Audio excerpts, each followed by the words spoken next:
مگر آپ کی توجہ چاہیے، سنیت کس چیز کا نام ہے، کامیاب کون ہوگا؟ علامہ جلال الدین سیوطی رحمت اللہ تعالیٰ علیہ فرماتے ہیں، امام حسن مجتبیٰ نے حدیث روایت کی، مدینے کے تاجدار نے ارشاد فرمایا، لِكُلِّ شَيْءٍ اساس وَأَسَاسُ الْإِسْلَامِ حُبُّ أَصْحَابِ النبی۔ سرکار ارشاد فرماتے ہیں ہر چیز کی بنیاد ہوتی ہے، اسلام کی بنیاد دو چیزیں ہیں، پہلی چیز ہے حب اصحاب النبی، مصطفیٰ کے سارے صحابہ سے پیار کرنا، اور دوسری بنیاد کیا ہے، وحب اہل بیتہ، مصطفیٰ کے سارے گھر والوں سے پیار کرنا۔ میاں یہ سنیت ہے، میں نے بارہا کہا ہے، اب بھی کہہ رہا ہوں، ہندوستان میں جو عجیب ماحول بنتا جا رہا ہے کہ صرف اہل بیت کو مانو، اہل بیت کے مقابل جو بھی آئے ہیں ان کو کبھی تسلیم نہ کرو۔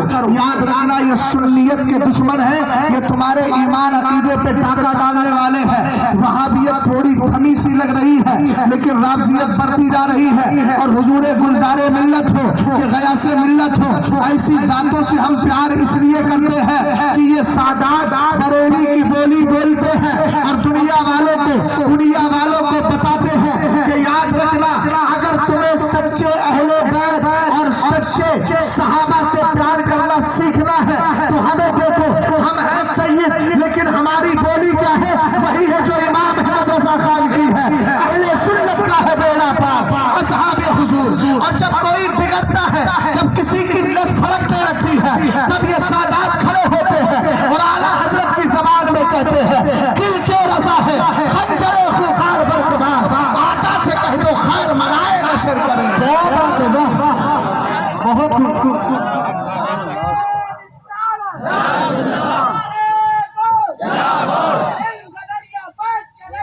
تاج شریعہ، تاج شریعہ۔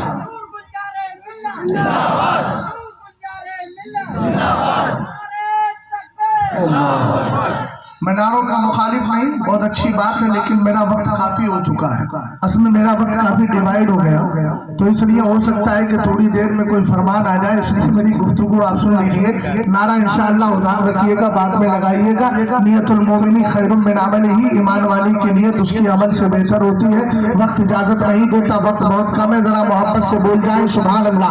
اب سنیت بتا دی حضرت امام حسن مجتبیٰ نے، اب ہم کسی کی نہیں مانیں گے۔ کوئی اپنے آپ کو اہل بیت سے محبت کرنے والا کہتا ہے، لیکن اگر صحابی کے خلاف بھوکتا ہے تو بتا دینا، سنیت اس چیز کا نام نہیں ہے۔ سنیت کیا ہے جو امام حسن مجتبیٰ نے بتائی؟ سرکار ارشاد فرماتے ہیں اسلام کی دو بنیادیں ہیں، پہلی چیز کیا ہے، نبی کے سارے صحابہ سے پیار کرنا، دوسری بنیاد مصطفیٰ کے گھر والوں سے پیار کرنا۔ اے میرے آقا، اگر پیار کر لیا جائے تو ہمیں قیامت میں کیا ملے گا؟ اس حدیث کو بھی علامہ جلال الدین سیوطی نے فرمایا، آج تو جتنا بھوکنا ہے بھوک لو، لیکن کل قیامت کے دن پل صراط سے گزرے گا کون؟ مدینے کے تاجدار فرماتے ہیں، حضرت علی اس حدیث کے راوی ہے، اثبتکم علی الصراط اشدکم حبا لاہل بیتی و اصحابی، فرمایا قیامت کے دن سب سے زیادہ پل صراط پر ٹکنے والا، آسانی سے گزرنے والا وہ ہوگا جس کا سینہ محبت اہل بیت اور محبت صحابہ دونوں کے لیے کھلا ہوا ہے۔ اس لیے یاد رکھنا، پل صراط سے گزرنا آسان نہیں ہے، ہاں آسان کس کے لیے ہے؟ جو اہل بیت سے بھی محبت کرتا ہے، سرکار کے صحابہ سے محبت کرتا ہے، اور جب یہ اہل ایمان گزریں گے نا تو آپ کو بتا دوں، میرے نبی فرماتے ہیں کہ جب ایمان والا پل صراط سے گزرے گا، پل صراط کہے گا جہنم اس سے کہے گا جز یا مومن فإن نورک اطفأ لہبی، اے ایمان والے جلدی گزر جا، تیرے نور ایمان نے جہنم کی لپٹ، جہنم کے شعلوں کو بجھا دیا ہے۔ پتہ چلا یہ تمہیں جو بجھانے والی چیز ہے وہ کوئی اور چیز نہیں ہے، وہ وہی ہے جس کو امام احمد رضا خان نے کہا، عشق تیرے صدقے جلنے سے چھپے سکتے، جو آگ بجھا دے گی وہ آگ لگائی ہے، اور اس کے رسول اسی وقت مکمل ہوتا ہے جب صحابہ اہل بیت سے پیار کر لیا جاتا ہے۔ ایک بہت آسان انداز میں آپ کو سمجھانا چاہتا ہوں، حضور گلزار ملت بیٹھے، گلزار ملت بیٹھے، یہ بتائیے ان سے آپ کی کون سی رشتہ داری؟ رشتے میں چچا لگتے ہیں یا میرے بڑے بھائی لگتے ہیں؟ نہیں، ہم پیار اس لیے کرتے ہیں کہ ان کو نسبت نبی کے گھرانے سے،